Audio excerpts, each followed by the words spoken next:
my name is Klaus Levin, and in this video we're going to look at a very important principle that will double, triple or even quadruple your practicing results very easily just by using your mind in a slightly different way. Of course, your results using this method will vary depending on how much of this principle you're using already intuitively. So what is it? Well, if you have an engine in a car, it consists of different parts, and if one part is broken, the whole engine is broken. If one part is working 50%, then the whole engine is working 50%. The same thing goes for a recipe in a cake, for instance. You have different ingredients, and if one of the ingredients is a rotten egg instead of a fresh egg, the whole cake is going to suffer. So the cake cannot be better, any better than, you know, the least qualitative ingredient. I hope that makes sense. But let's look at alternate picking, which is more relevant here. So let's say this is a graph, and let's say you're pretty good at picking up and down on one string. You've been practicing that a lot, so you're pretty good at that. And you can, let's say this is speed up here, right? How fast can you do it? What's your level of mastery in doing it? And these are the challenges of alternate picking. In the last video, we talked about the 7 challenges of alternate picking. We also have 7 different things, 7 different parts of alternate picking that has to work at a certain level. And if one of them doesn't work, let's say my outside string shifts are, you know, I can't really play them very fast, then of course, if I have to play a full alternate picking run, I cannot play it any faster than the least qualitative, whatever. Let's say this is my inside string shifts. I'm better at those, right? And then I have a 4th challenge here that lies there. So this is how my alternate, this is just an illustration, right, to understand the concept. So let's say this is my alternate picking skill here. You could take the 7 challenges and do the same thing. What I did in the past, and I did that a lot, you know, about a year of practicing, really focused practicing. I practiced the sequence. Let me say let's say there's 6 notes up, right? Like that. So I could play that over and over again for months, you know, really focusing on it. But what happens when you do that? Well, first of all, just that little 6-note lick there, 6 notes up, would mean that this is just an approximation. This is just, you know, to illustrate the concept here. Let's say that when I practice that 6-note lick over and over again, I'm actually picking up and down 50% of the time. 5% of the time, or let's say 10, just to be fair, 10% of the time I'm doing outside string shifts within that little sequence, right? And 10% of the time I'm doing inside. This is, again, just an approximation. So that leaves 30% for the last challenge over here. This is what goes on whenever you're practicing anything when it's alternate picking. You're practicing an exercise, a lick, a sequence, whatever it is, and you'll be looking at this picture every single time. There's always some skills within the alternate picking skill that you're better at than others, and sometimes there's huge gaps. This is a huge gap right here. Because as I was practicing, what really happened was, and I thought I really used my time well. I thought I was really being efficient because I was practicing all the time, right? And I was praying that I couldn't for the life of me understand why I was progressing so slowly until it dawned on me that this principle is at work all the time.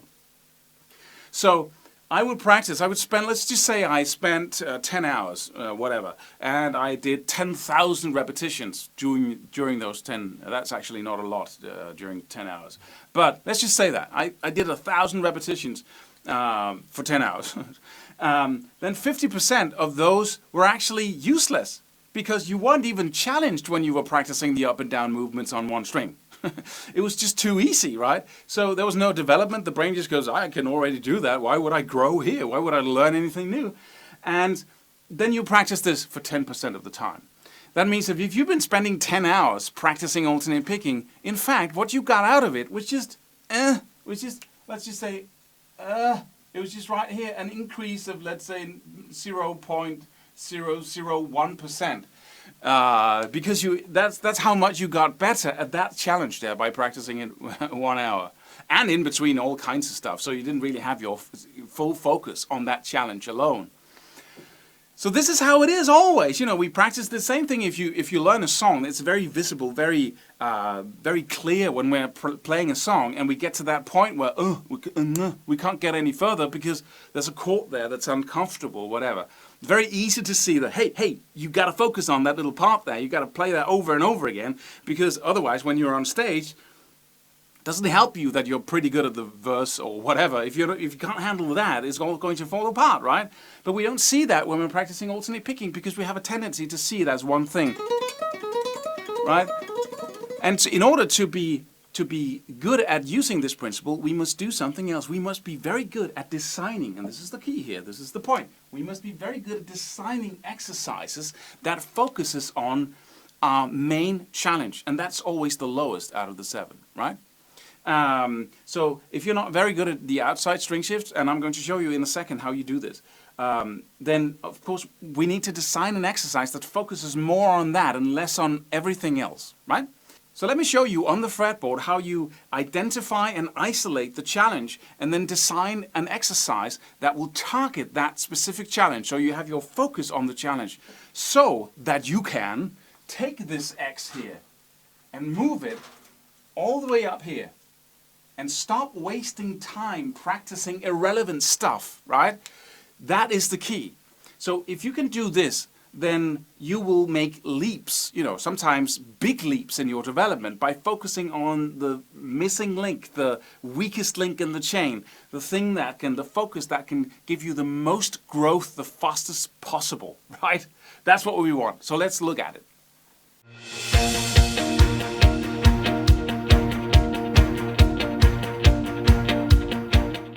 So let's have a look at the actual mechanics of this. If you have a big run or a longer run, like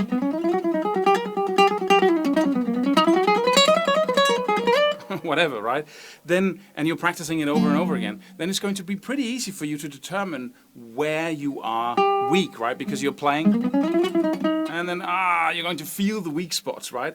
And so you can just take away all the remaining run and just try to design. You can say, okay, what am I doing here? I'm going, okay, then I could go, if I don't want to make a loop, that, because that's the best thing, if I could do, you know, take that little thing there and then create a circular exercise that I don't have to stop. But so that's pretty easy to identify the weakest links there. But if you're looking at a little exercise like just playing 6 notes, you know, 6 notes in one shape here, 6-note shape, we have the 9, 10, 12 on the D string and 9, 10th and 12th on the G string, the 2 middle strings here. And I'm playing just 6 notes up, right, starting with the downstroke. Then I'm moving up to the 14th, 12th and 10th on both the G string and the D string. Hit the highest note with the downstroke and play 6 notes down in that shape. Check out the tabs. I might be practicing that over and over again and be pretty confident that I'm practicing alternate picking very focused. But it turns out that my let's say my inside string shifts up here, that is, you know, the worst part, the slowest part of my picking, because every time I take it up to speed, I kind of, you know, the tempo goes down there because I can't do it. So now let's reduce the amount of notes I play around this challenge and get some results in half the time. So it was up here, right? So I'm just going to start with playing the 6 notes, right? And then just do that over and over again. What that means is that I now have 2 notes in the beginning, and then I have the string shift, and then I have 2 notes, right? So and you might say, but why, Klaus, why aren't you just doing, or why aren't you just practicing shifting strings like that? Because that is not what I do when I play. Because when I play, I have 2 notes first, and then I have the string shift, and then 2 notes after. So I get an inlet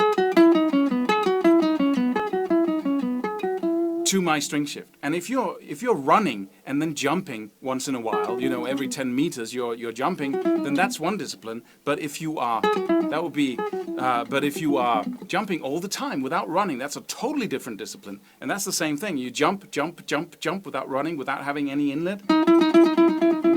So this is not challenge isolation. This exercise would definitely support the challenge, but it's not isolating the challenge, because this is not the challenge. The challenge is playing a couple of notes first, then the challenge, and then afterwards. So this is actually a good isolation exercise. But I can do even more, because I can only really close down here. I say this was my challenge, right? The inside string shift. So if I go, I would stop right after the challenge. And now I suddenly have a tool, because I can play.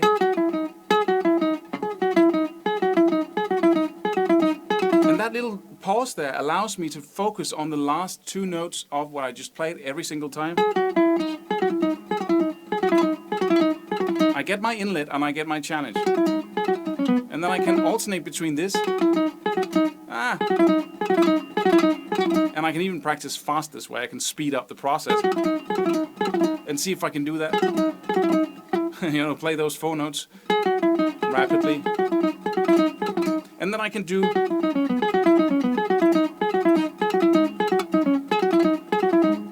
just to feel the movement in my hands.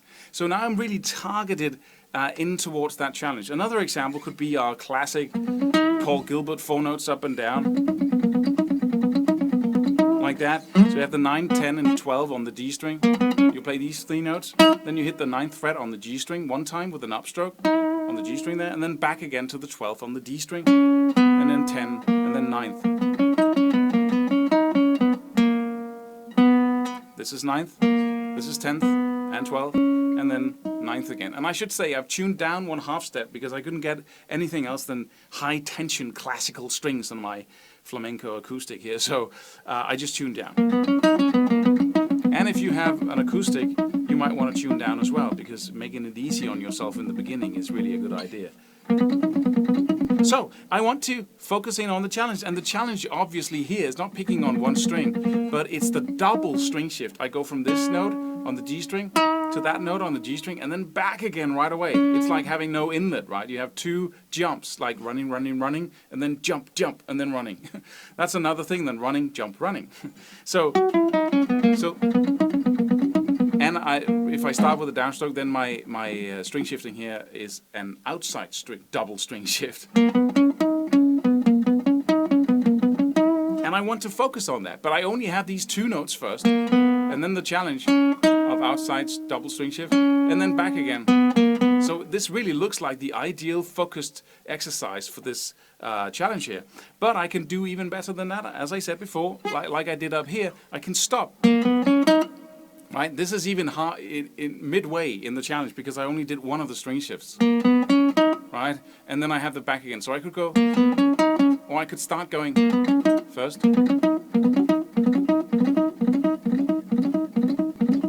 But I have to go back again, right, to have the whole challenge down. So once I become comfortable with this, I could go back, right, and so on. So, and then I can work, because I have that little break there, I can really focus on that challenge, and that just happens naturally, because it's the last thing you hear. And the last thing people hear, the last thing in a chapter in a book, is what people remember. The last thing just before the commercials is the one thing you remember the most about what happened in the movie. Often. So that's the brain, how the brain works. So that's what you do, you stop and that's really the technique you use to own in on the challenge completely. And then afterwards, once you've been doing that, you can go back to that challenge, right? So that's the principle. So I hope that was helpful to you.